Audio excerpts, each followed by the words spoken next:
Morena, and a very warm welcome to the release of our 2023-2024 Beyond and Labour report. As an introduction, my name is Liza Viz, CEO of Beyond Recruitment. It gives me great pleasure to be hosting this webinar this morning, together with our valued partner and guest speaker, Shamubeel Eaqub.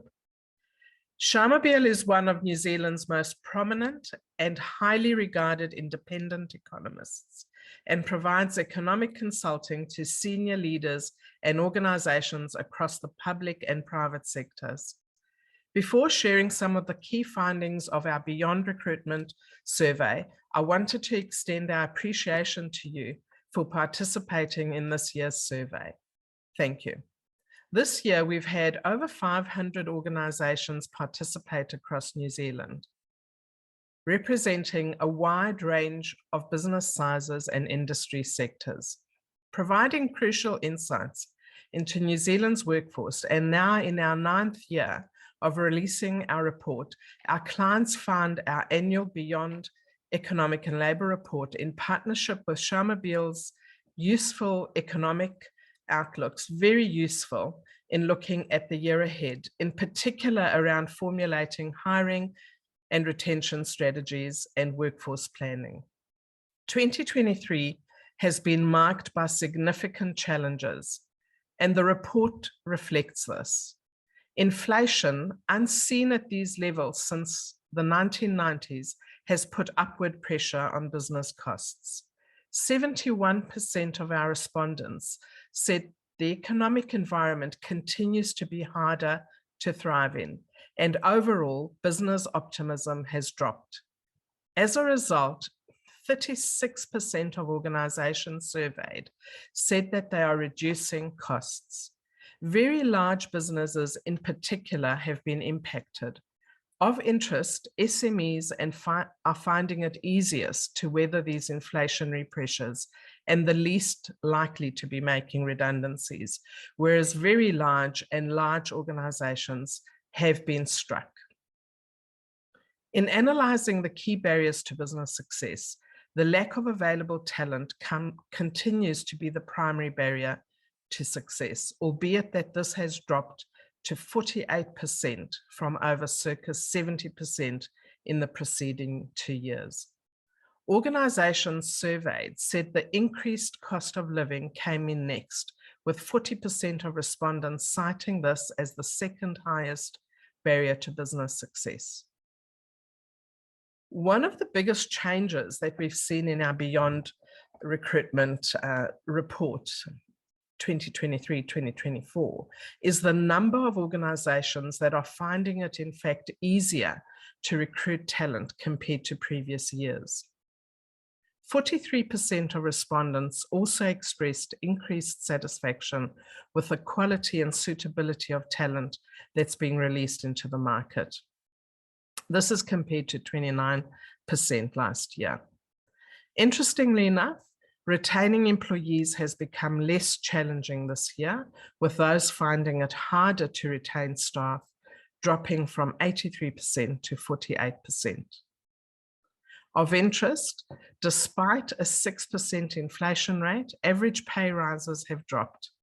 As a Beyond Recruitment business, we've seen salaries being offered taper off and hourly rates in contracting and temping flatten out. With regards to the new ways of working post the heights of the pandemic, our respondents stated that hybrid work options remain the most popular. The 4-day week trend that has taken the world by storm, however, does not seem to have taken off in New Zealand, with 95% of respondents saying they do not offer a 4-day work week. Of interest, artificial intelligence has affected very few jobs in New Zealand, with only 7% of our respondents indicating that it had some impact on them or their colleagues. On employee engagement, and given the hybrid work arrangements, chat platforms and digital collaboration tools were most popular. With regards to COVID aftermath and long COVID, this was a new question that we asked. Nearly a quarter of the organizations we surveyed said that they had been impacted by long COVID, with 70% saying that they'd not planned for this eventuality. Productivity was key due to this impact.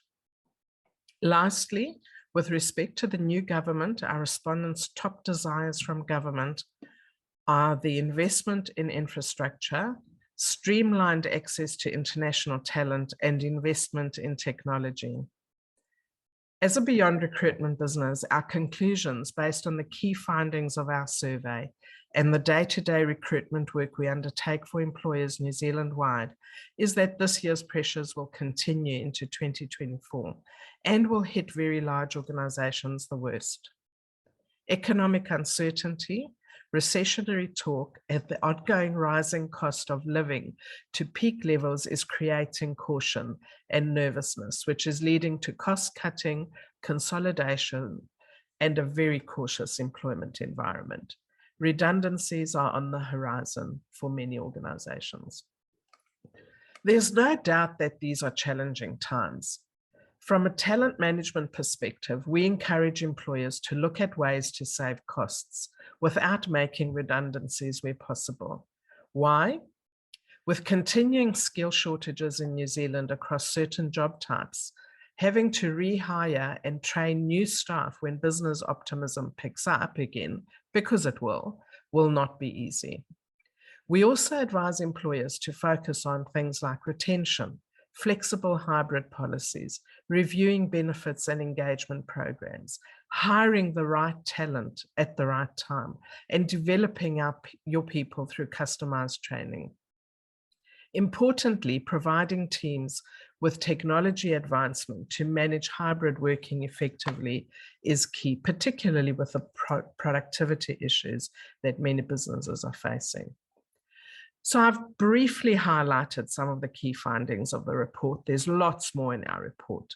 The full and detailed survey report with the updated 23-24 salary guideline and a recording of this webinar will be available to you straight after this webinar. Before I hand over to Shamubeel, a few housekeeping things to note. The webinar will finish at 12 noon. But we will aim to leave about 10 minutes prior to this finish time for questions. You do have the opportunity to send your questions throughout the session and on this link. There is a Q&A function on your screen. We will be collating these questions throughout the presentation, and I'll present some of the key themes of your combined questions to Shamubeel at the end of his presentation. So for now, I'd like to extend a very warm welcome to Shamubeel. Welcome, Shamubeel. Thank you, Lisa. It's so nice to do this again. We've been doing this for quite a few years together, and the economic conditions change, and we've dealt with some pretty big risks and shocks like COVID, but also some of the underlying themes of the labor market remain the same. And I'd like to explore some of those big issues in terms of what's happening in the economy, the politics with the general election that we've had this year, and what comes next, what kind of things businesses should be thinking about.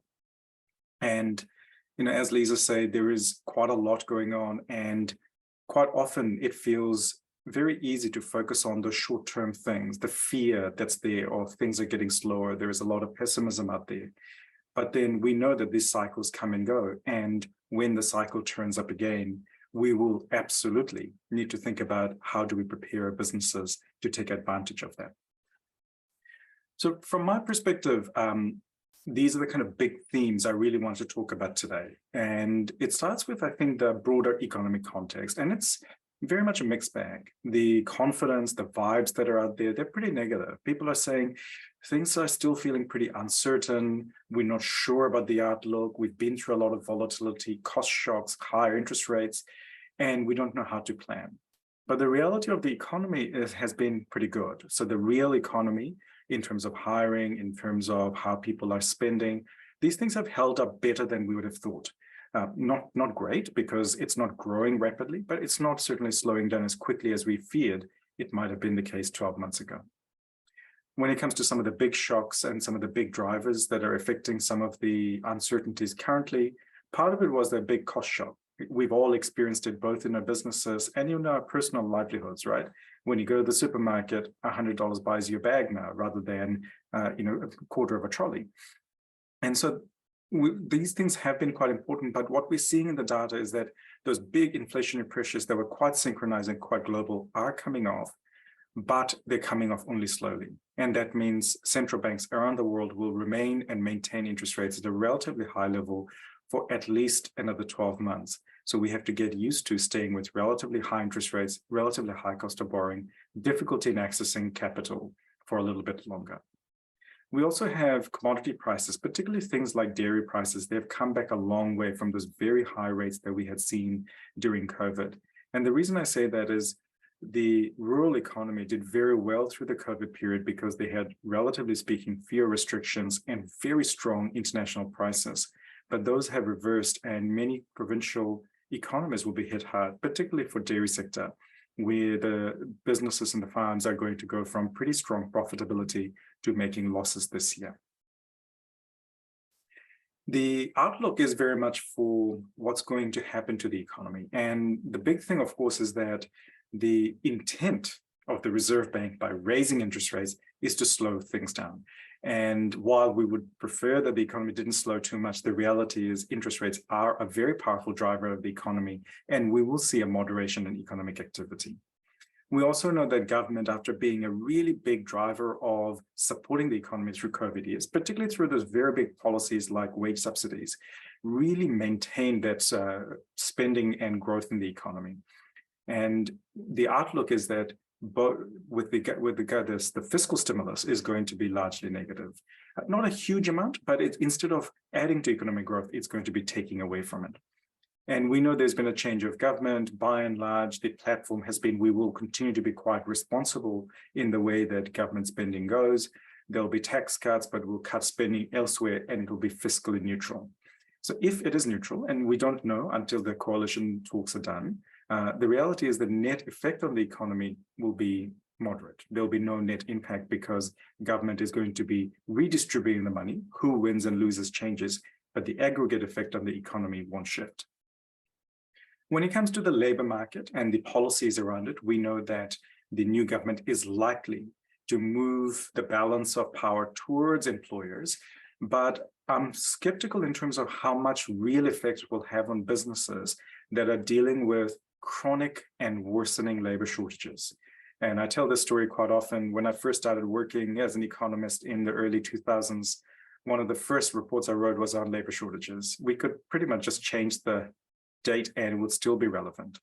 Those issues are not going to go away. And if anything, we know that with an aging population, we are going to have more difficulties in recruiting going forward. So yes, there's going to be some shifts in the policy settings, but the wider economic, demographic, and social context probably remains pretty tough in terms of hiring. So we still have to be very good businesses and very strategic in the way that we recruit, retain, train, and grow our people. The implications in terms of the wider labor market, I think the focus is shifting very much from expansion, growing the payroll, to turnover and retention. So we are already seeing retention coming down, which is quite typical of a slowing economy. When people are less confident, they tend to move less. And when the economy is strong, when there are lots of opportunities and people feel confident, they'll tend to move more. While that's true, while it's very important for businesses during downturns to hang on to and train up their people. Because as you know, during the economic boom, we're so busy with the business of being busy that sometimes some of these other things that are important but not high priority get put on the back burner. When the economy is slow, that's a perfectly good time to really invest in your people and make sure your HR policies are as strong as possible. The culture and leadership part remains really important. We've seen in successive surveys of businesses over the last few years just how important this hybrid working has become. And that's quite important in the sense that it does remove some of that ability to create strong cultures within your workplaces. So having good leaders and good cultures is going to be really critical to maintain your business that will affect your productivity, your health and safety, and all of those other bits and pieces. And long-term planning absolutely remains a critical part of business. There's so many businesses that I deal with that don't have long-term plans of who their workers will be, and could they imagine a future where they have fewer workers than they have today? Because as the cost of labor continues to increase, relatively speaking, and labor scarcity increases, we will have to think about supplementing the workforce that we have with technology, with training, smaller workforces, and thinking about how we deal with people who are retired. So those are the really big kind of themes that really came through as I was thinking about what's happening in the economy, what's happening with the changes in government, and also what's happening in terms of those longer term pressures in terms of labor shortages and the worsening of those labor shortages because of an aging population for the foreseeable future. Now, the economic context is an interesting one, right? Because the headlines and the reality of what's happening in the economy don't always match up. And partly it's because I think we're so focused on the noise versus the signals. The reality is that we've been through some pretty unusual times. So if you cast your mind back to before the pandemic, the economy had already been starting to slow. So consumers had already been being a little bit more moderate in their thinking, and businesses had really kind of gone, look, this business cycle is done. We are due for a downturn. And then, of course, COVID hit. And the initial reaction was mass pessimism because we were scared that we didn't know what would happen. Of course, we had lots of those big changes in New Zealand with border closures, big increases in government spending, government support, cuts in interest rates, money printing. And that's sort of the big lift that you can see in the data around 2020. And then 2020, 21, things were, generally speaking, quite buoyant in New Zealand compared to other COVID countries. But as those big stimulus things turned around, so we saw government pulling back from things like wage subsidies, the Reserve Bank starting to raise interest rates, we saw those confidence numbers really fell away. And in the last 12 months, we've seen some of the very deep pessimism starting to reverse, more for businesses than for consumers. That's the dark green line. And you can see businesses have become less pessimistic, but remain pessimistic. So the pictures in terms of the signals from the economy is things are still weak. There are pressures, there's uncertainties, but at least over the last 12 months, some of those pressures have dissipated a little bit. If you look on the right-hand side, it's a data set that I look at very closely because it's one of those canaries in the mine. It's a very good leading indicator. When we see corporate insolvencies picking up, it generally means that there is a lot of pressure in the economy and some businesses at the margin are failing. And so that's true of any downturn, any recession. Not every business will do it tough, but some businesses that are at the margin, that are perhaps financially stretched, or they are particularly disposable in their or discretionary in their spending categories, they might be hit pretty hard. And you can see that the number of insolvencies that we have at the moment are back at the levels we had seen in 2014. So we've been through nearly a decade when things have been pretty good, and we're now starting to see some of that increase and some of those pressures really starting to come through. And like I said, that's why I think the outlook for the economy and the analysis of the current economy is very much a mixed bag.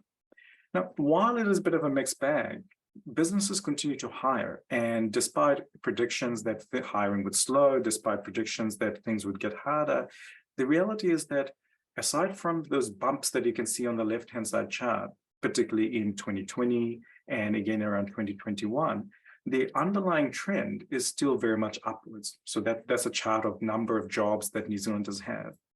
And you can see the contrast to what happened during 2007, 2008, 2009, 2010. That was the last big recession that we had when we saw job losses and a very slow recovery from that. It took us nearly a decade to recover that lost ground. In contrast, this time around, we haven't seen that. We've seen a lot of disruption, but by and large, employment continues to increase. And so that has been surprising. The pace is slowing, but the labor market remains pretty strong. So we're starting from a position where we've got a record share of New Zealanders in work. We've got businesses that are still starting. Businesses are not failing quite as much as we have seen in previous downturns, but we're starting to see those early signs that maybe things will slow. And that's what you can see on the right-hand side, is the number of businesses that are being born and number of businesses that die. And essentially what you can see there is when the economy slows a lot, when there is a downturn, we tend to see the number of businesses that are being born tends to be quite slow. So we see far fewer businesses starting, and we tend to see that net sort of the shrinking of the number of businesses in the New Zealand economy. But if you look on the right-hand side, you can see for a protracted period, we've been increasing the number of businesses in New Zealand. So we're still seeing a relatively high rate of births of businesses and relatively low rate overall of closures or deaths of businesses. And that what that tells me is that we're still not quite seeing those big widespread effects of the economic downturn.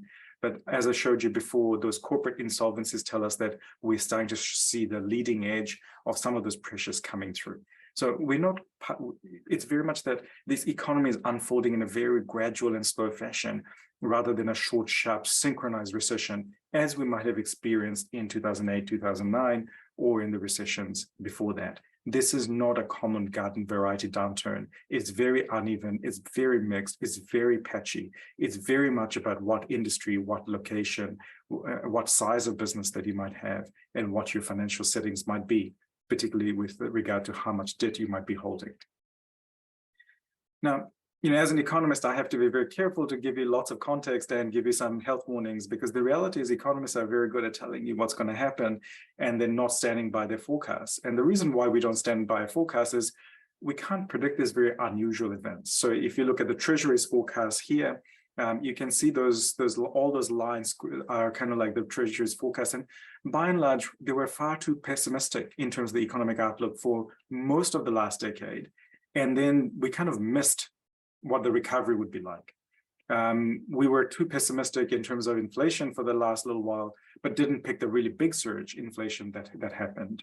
So we are not great at predicting these very uncertain, very left field things that are happening in the economy. So, all our predictions, what we're telling about the economy, take it with a little bit of context and with a little bit of, I guess, humility, that when you're making your business plans, these forecasts are only one scenario.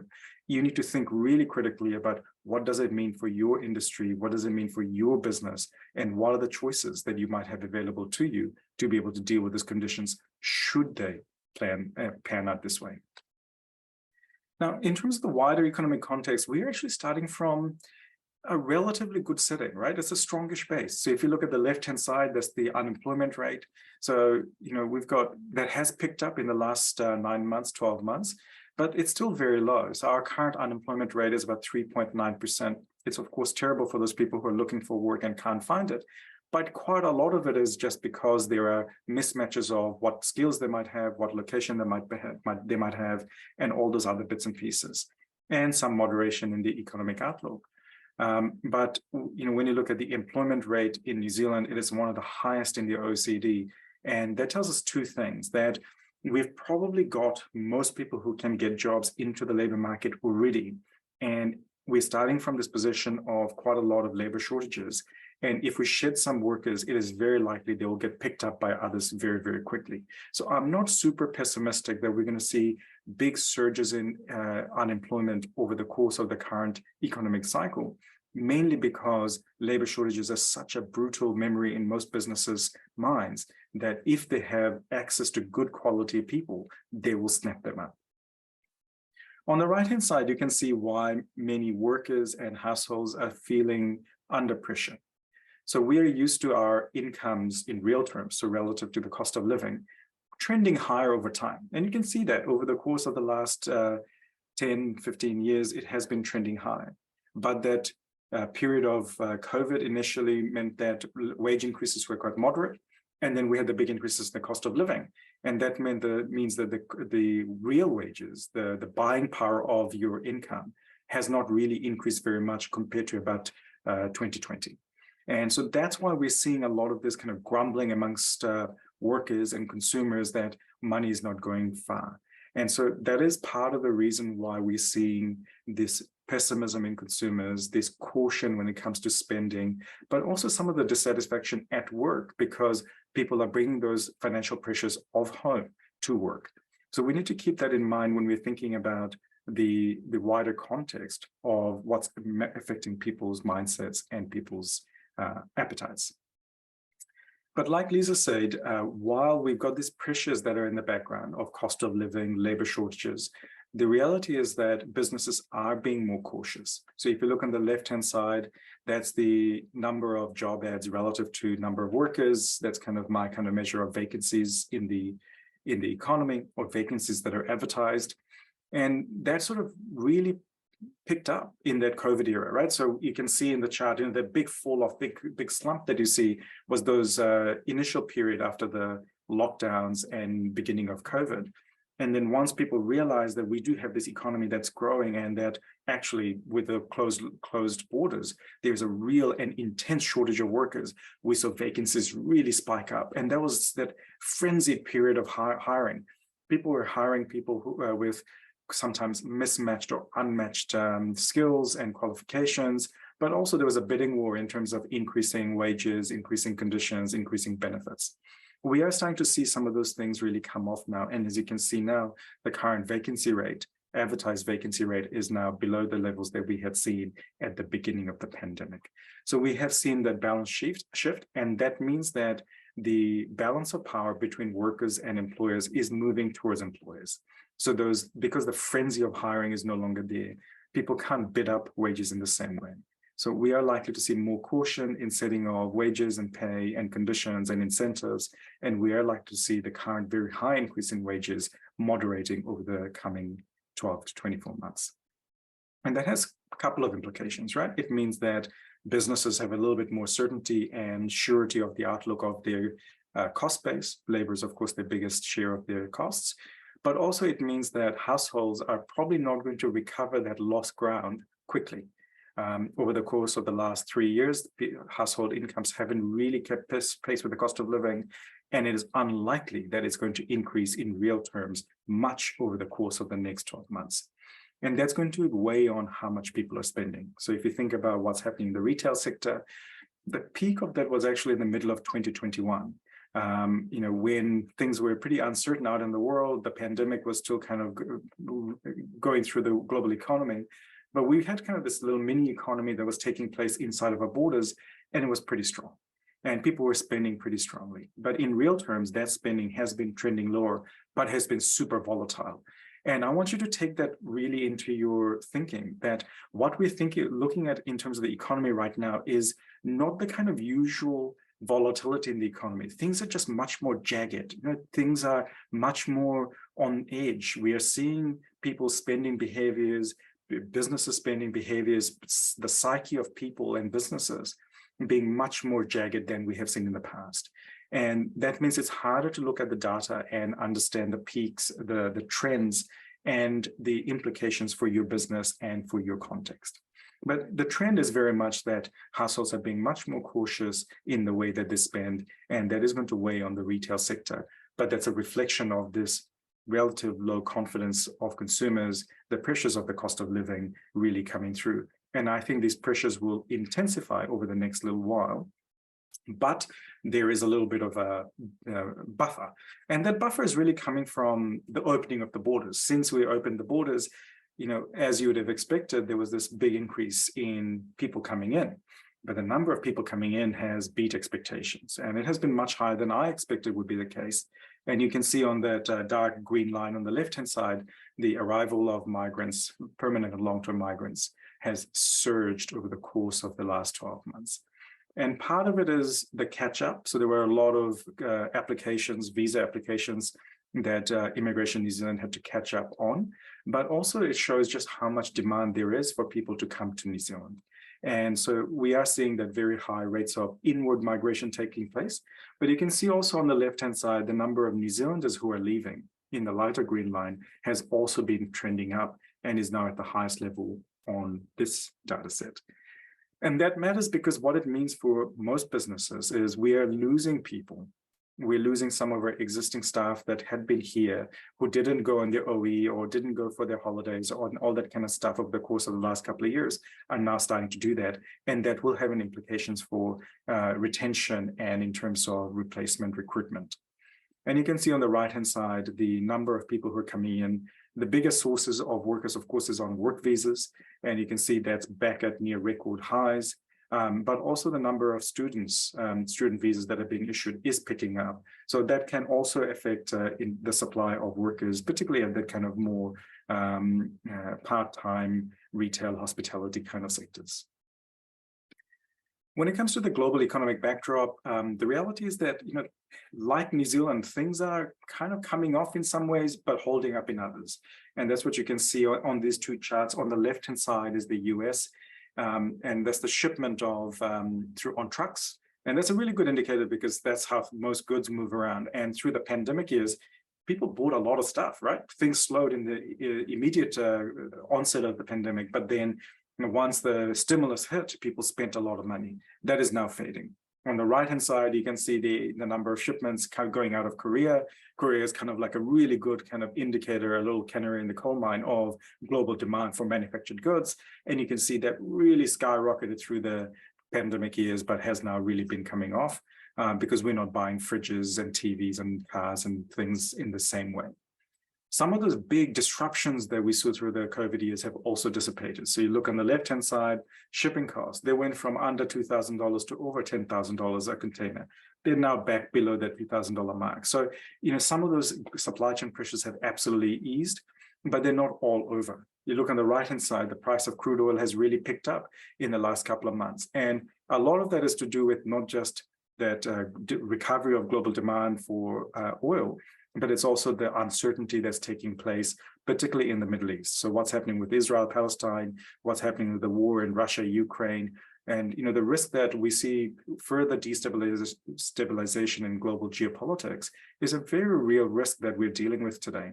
And it's very unusual, right? If you think about the last 30, 40 years, these things happened, but they were relatively short, sharp things, right? We had the Iraq War, we had 9/11, and they had some impact, but we didn't have these widespread regional tensions that we are likely to see in the coming period.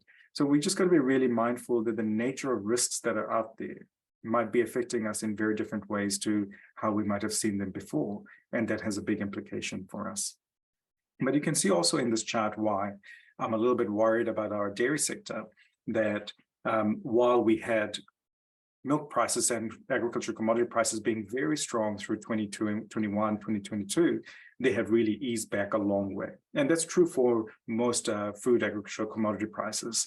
And that's going to have a couple of different implications for us. For us, it's very much a story about how do we deal with this extraordinary demand that we have been preparing for, right? We have a lot of cows, we have a lot of milk, we're growing a lot of produce and product. Will we have the right prices relative to the cost of doing business? And the reality is that we are starting to see some pressures really starting to come through.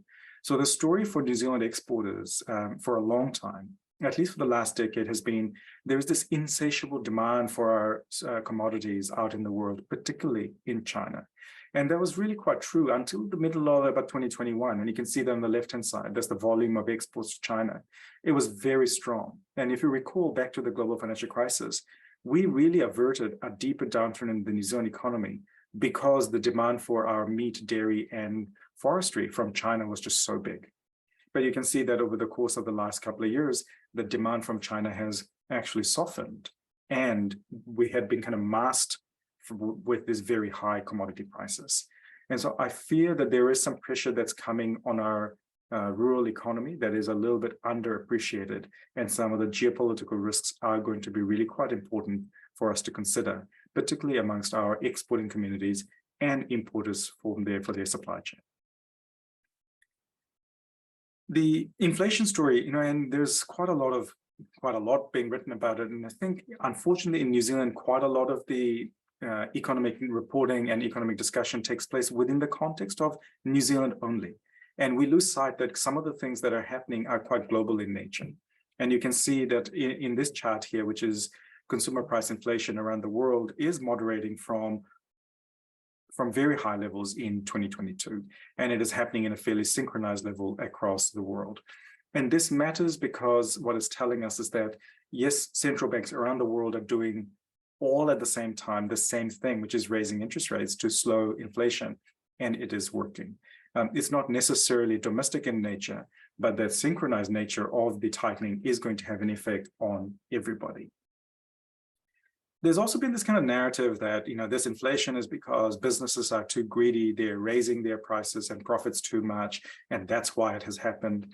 The data simply doesn't bear that out. In fact, the data bears out what we see in the previous chart, that it is a synchronized cost shock that is sweeping through the global economy. And if you look at the prices of our retail goods, you can see both on both of those charts, but probably a little bit easier on the right-hand side, to see that the biggest contribution to the price increases over the course of the last couple of years has been the cost of inputs. So the goods that we buy from out in the world to sell to others, it's been really that has been increasing, rather than big increases, huge increases in labor costs or in terms of profits. But it doesn't mean that there is no problem when it comes to the New Zealand context. So, yes, it's true that we didn't have gridflation that increased prices too much in New Zealand. That's not been the driver of increases in inflation. But there is a problem with prices being too high in New Zealand. And when I compare New Zealand versus Australia, what you see is that across many industries, New Zealand has profit margins that on average are much higher than in Australia. So there's probably a whole bunch of reasons for that in terms of the size of our economy, the types of businesses that we have. But when people complain about high prices in New Zealand, there is absolutely some truth to that. But the recent increase and experience of inflation is not because of profits, it's because of those more global pressures. And then there is this secondary issue of why are things just more expensive all the time? And we can't solve both of those things at the same time with the same tools. Now, that inflation shock, as I mentioned, and I explained, while it's global in nature, the response from central banks around the world has been, we've got to do something about it. We can't have this kind of very high inflation and not do something, because we don't want it to become embedded in pricing, labor cost setting, and that flow-on effect, that dynamo that keeps going and really becomes entrenched. And that's why interest rates have increased quite quickly over the course of the last 24 months. So you can see on the left-hand side, interest rates went to very low levels during the COVID years, and then they have picked up. They're not actually very high compared to history. So if you think about where current mortgage rates are, they're kind of back to where the historical averages are. The reason why it hurts like hell at the moment is because people have such large debts. And so the very large mortgages, those are really the big reason why we're seeing these big effects. And you can see on the right-hand side that the cost of capital has gone up for everybody, and interest rates have gone up both for consumers, but also for governments and for businesses. And it's happening in New Zealand, it's happening in the US, it's happening globally. It is very much a global issue. Now, higher interest rates really do matter, right? They're really important, because when you raise interest rates, it just means that borrowers have less money in their bank accounts because they are servicing those mortgages. And of course, it also means that people have less money they can borrow, they can afford to borrow to invest in new things, whether it's about buying houses, investing in new builds, investing in their businesses, all of these things are related. And we can see that these increases in interest rates have already had a pretty big effect. So you can see in terms of house sales, they've really fallen away, and they've bounced up a little bit in the last 6 months, but they're still at historically low levels. You can see on the right-hand side, real spending per person, so the amount of the volume of things that we buy from shops, that was very, very high in around 2021, but has been trending lower since then. So this is not surprising. It's just that the way that these interest rate increases come through and who it affects can vary over time. And we just need to be really mindful of what leverage, what connection my business or your business has with that change in the cycle. One of the areas that we've seen quite a immediate and strong effect in terms of these high interest rates is around investment decisions. Now, entirely expected, right? So if you look on the left-hand side, dwelling consents per capita has really slowed very sharply back to the levels we had seen in 2018. And you can see also on the right-hand side, the flurry of consents for commercial buildings has also fallen very sharply to very low levels. And so this is telling you that the signals from the Reserve Bank are absolutely working, that the Reserve Bank is telling us cost of capital, interest rates are higher, and you should be more cautious in the way that you invest, the way that you spend, and the way that you hire. And there's absolutely coming through in what we're saying in the spending data, we're seeing that in the advertising for jobs, and we're seeing it in terms of investments. We also know that the effects of these interest rate increases are going to be with us for a little while. And that's because in New Zealand, most people have fixed mortgages. So over the course of the next 12 months, we've got something like $100 billion of mortgages they'll be refinancing. And these people are going to be refinancing from, goodness knows, 2.5%, 3% to 6.5%, 7.5%, depending on whether you can get a deal or not from your bank. And so these interest rate increases are still to work through the system. And so while the Reserve Bank's interest rate increases may have peaked, the effect on people, the effect on borrowers is not going to be done for a little while yet. So we should expect to see that headwind of higher interest rates flowing through to household spending, household investments, and business decisions for a little while to come. Now, already you can see that over the course of the last couple of years, the pressures have been accumulating on household budgets for a little while. On the left-hand side is the average renter, and on the right-hand side is the average mortgage holder. And you can see that for renters, things have been pretty tough for a little while because the rents had been, particularly in the provinces, had been increasing anyway. And so we've seen their household budgets going from having probably around $30 to $40 of savings per week to now having a shortfall of $50 to $75. And what that means is people are having to make cuts in their budgets to be able to make ends meet. On the right-hand side, you can see when interest rates fell very sharply through the 2020s, 2021, 2022, households were saving in the order of $50 to $100 a week. But as these big high interest rates are coming through, we are starting to see that really come around, and we've got more to go. And we are going to see more pressure across different parts of households. Now, that pressure is not confined to just households, right? Those higher interest rates, a slowing economy affects everybody, including the government. And you can see this chart on the left-hand side of government operating balance. So that's essentially how much of their revenues are they saving or not saving.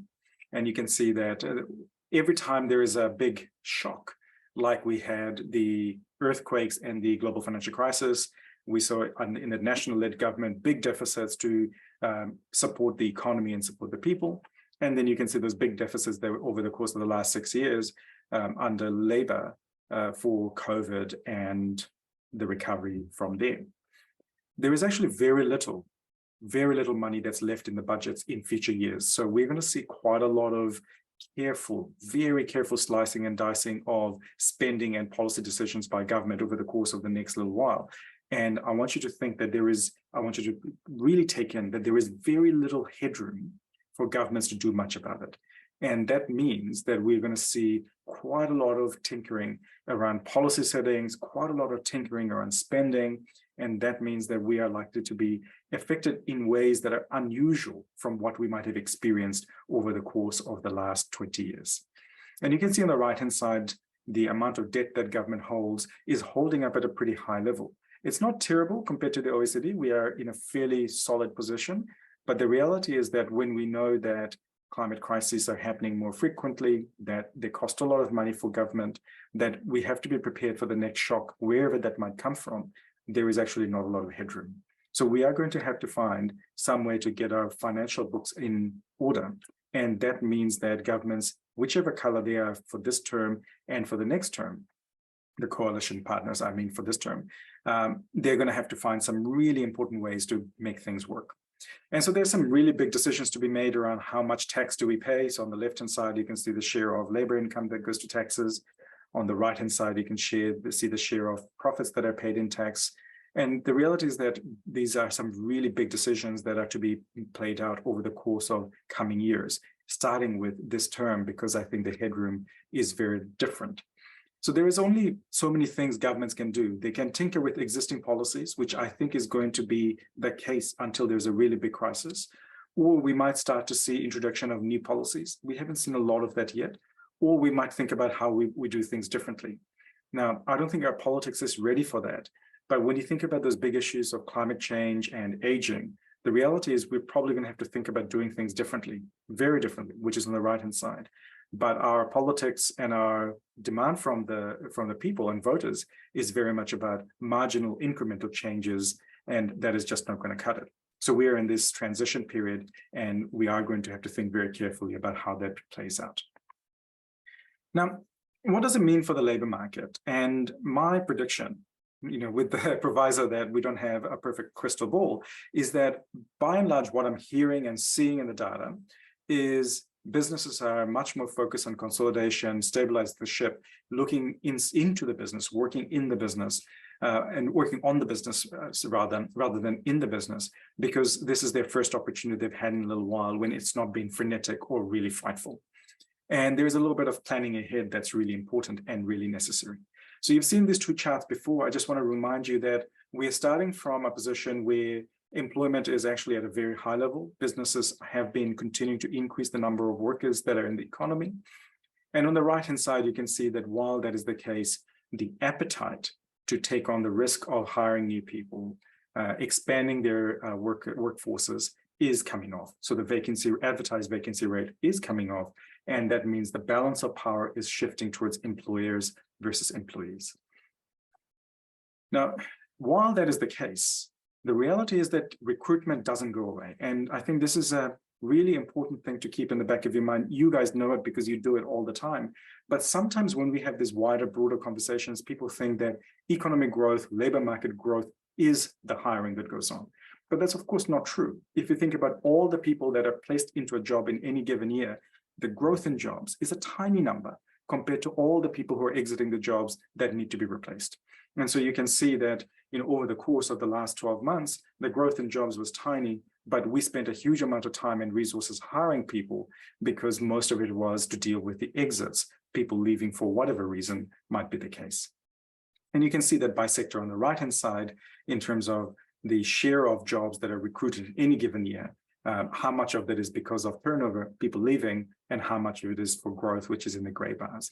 And most of our work, most of our effort is dealing with turnover.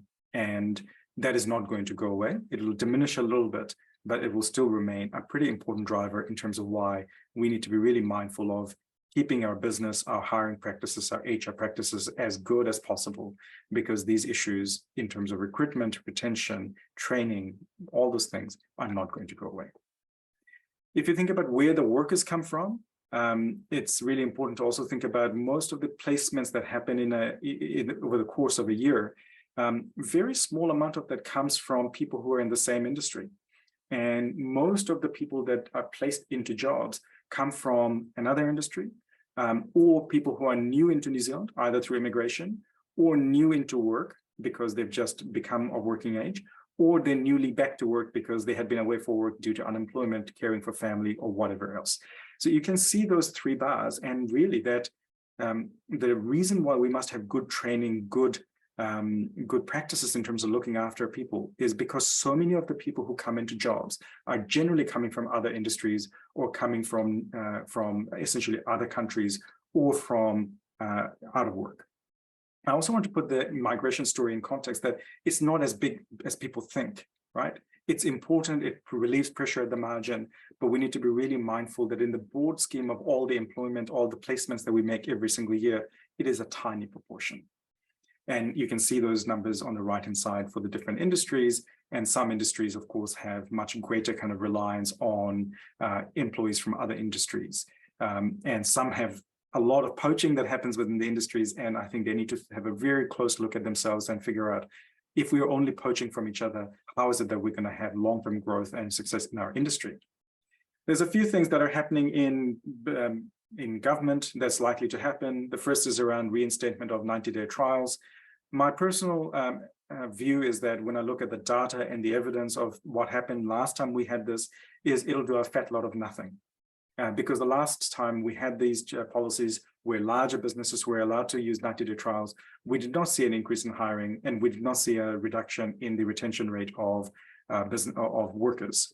So the reality is that while it might be a thing that lobby groups talk about a lot, in practice for businesses, the wider issues of labor shortages, having to invest in people, in staff, in training, all those things doesn't go away. It might reduce some of the risk at the margin, but in the aggregate, I don't think it will make a difference.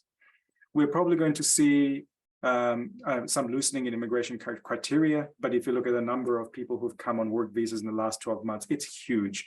I don't think that's going to be a big driver.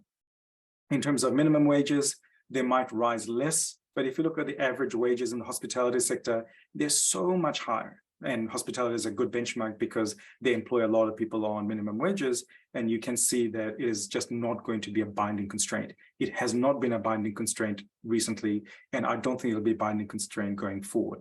So yes, government can do these things, I think, on the edges, but the realities of business and the realities of what's happening out in the real world, I think will have a much, much bigger impact.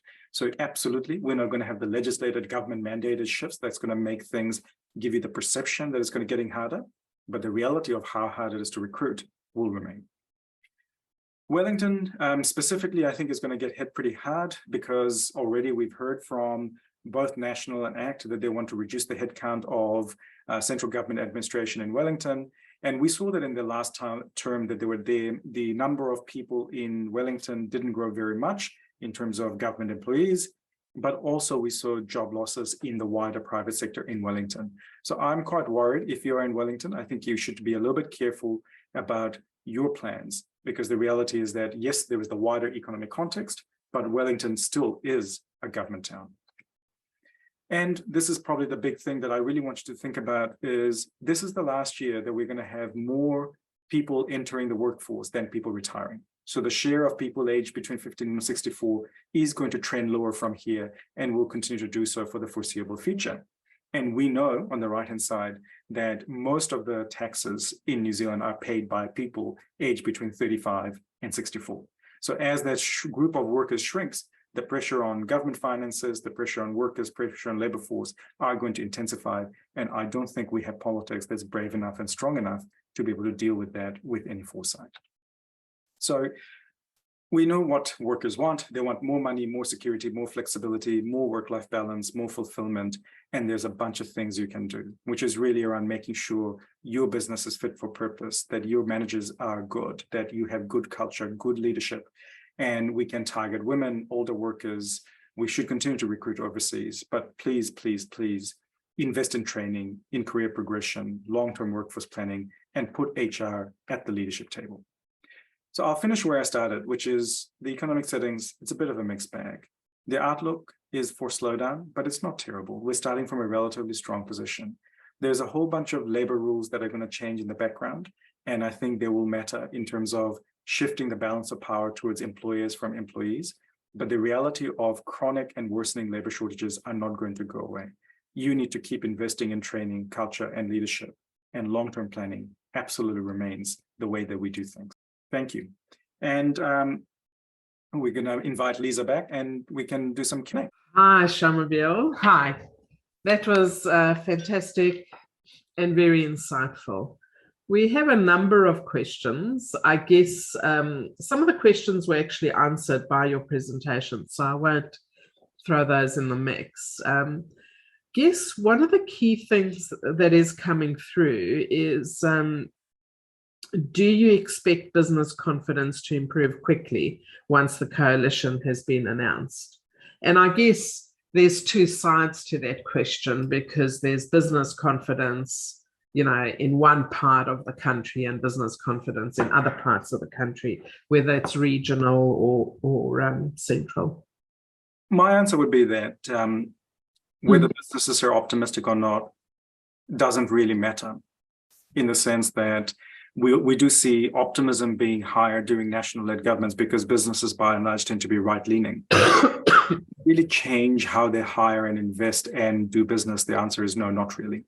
So the reality of the economy doesn't change. So I think people think that the government looms so large in the horizon, but the reality of business is that New Zealand has a fairly stable economy. We have rules and regulations that are by and large well set, and businesses usually go on with the business of doing business.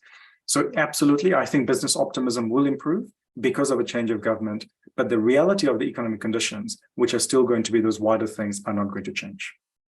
Yeah, that's interesting, because that does reflect what our survey says. Our survey, our respondents were, 94% of our respondents said that they saw an improvement. You know, they were confident that there was going to be an improvement. One of the other things was, with regards to the regional economy versus the central sort of economy and how that will impact the labour market. You sort of touched on that when you mentioned Wellington, Could you talk a little bit more about the regions and what that looks like in terms of the labour market? Absolutely. So I think for the regions, there are two big things to think about. The first is, I think, the fall in commodity prices that's likely to affect the core parts of those economies. And when dairy prices fall, essentially, the regional economies tend to do worse. That's because farmers don't spend, they don't invest, there is less money flowing through to the local economy. There's also going to be the case of more New Zealanders are going to be leaving for overseas, particularly from the provinces, which has a bigger effect in these places.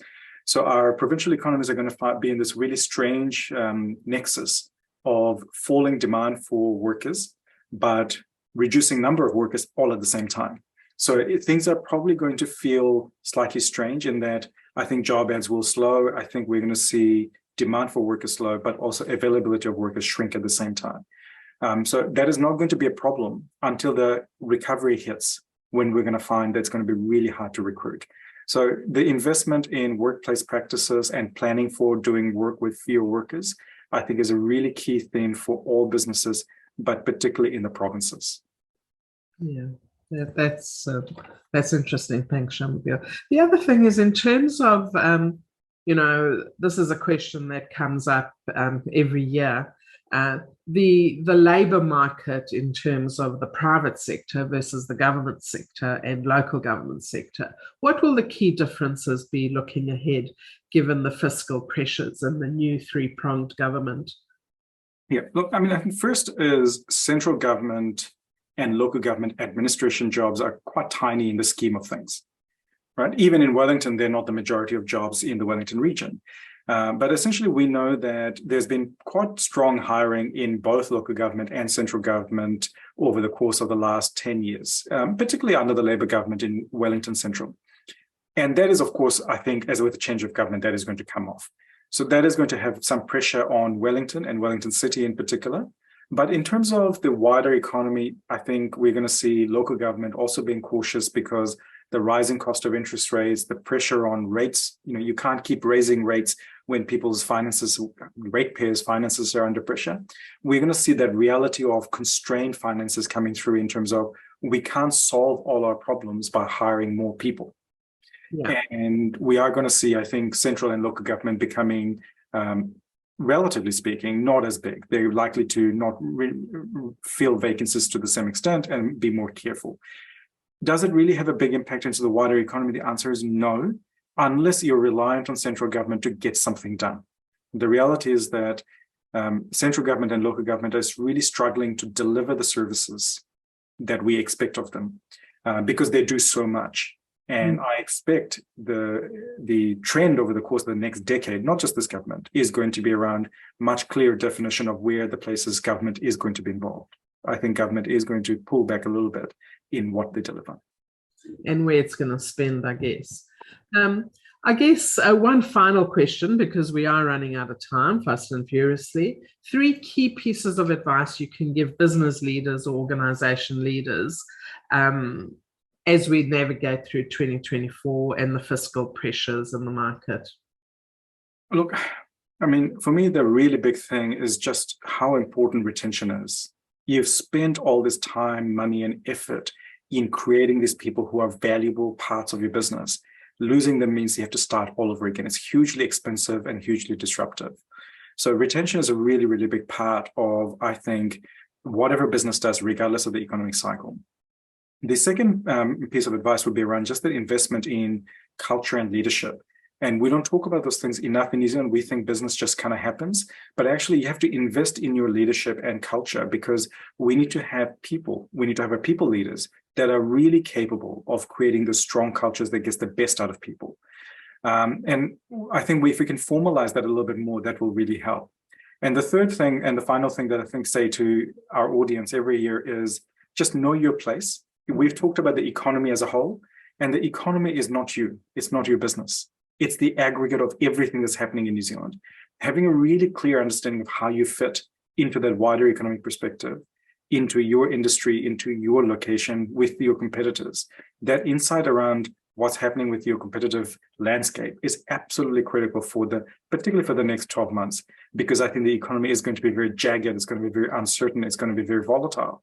So knowing that wider context, particularly amongst your competitors, I think will put you in very good stead. Do you have a prediction of when that switch will change? No, well, look, I mean, not accurately, but I think by the middle of next year, we should start to see the economy really starting to recover. That's the kind of the rule of thumb. A downturn tends to last somewhere around 6 to 9 months. And we are kind of seeing the effects of those higher interest rates, the slowdown in government stimulus, the uncertainty of falling commodity prices all hitting us at the same time. And we're kind of in it now. So we should start to see by the middle of next year some really good signs that things are starting to come out of it, because not all the signals are negative. They're not piling on top of each other. And we start to see that those the green shoots really starting to come through. I think the recovery will be strong. I think the recovery will be strong because we're starting from a relatively strong position. So yes, these headwinds are there, but we are starting this recovery with as strong a possible position as I have experienced in the 20 years that I've worked as an economist. That is really encouraging, Shamubeel, really appreciated. And I guess, similarly from our perspective as a Beyond Recruitment business, this is, so key is, look after your people, as you say, encourage that we don't actually, make the redundancies unless we have to, and really put all those things in place that we need to put in place in terms of retention, training, leadership, and just, getting through this next patch. Thank you, Shamubeel. You've really provided very good insights, and together with our report, I think there's a lot of takeaways for many of us to think about as we look ahead into 2024. On behalf of the Beyond Recruitment team, I'd like to thank you all for joining the webinar today. Once again, a huge thanks to all the respondents who completed the survey. We do appreciate it. As a thanks and part of our ongoing commitment to give back to the communities that we elect to give back to, the diverse communities we serve, we will send you a link to the Good Registry and ask as a goodwill gesture that you donate by voting for one of the following charities. These include the Cancer Society, the Heart Foundation, Kids Can, SPCA, St. John's, Starship, the Mental Health Foundation, Tipora, Lelaba. So do say a huge thank you and appreciate your time today. Thank you. Namihi.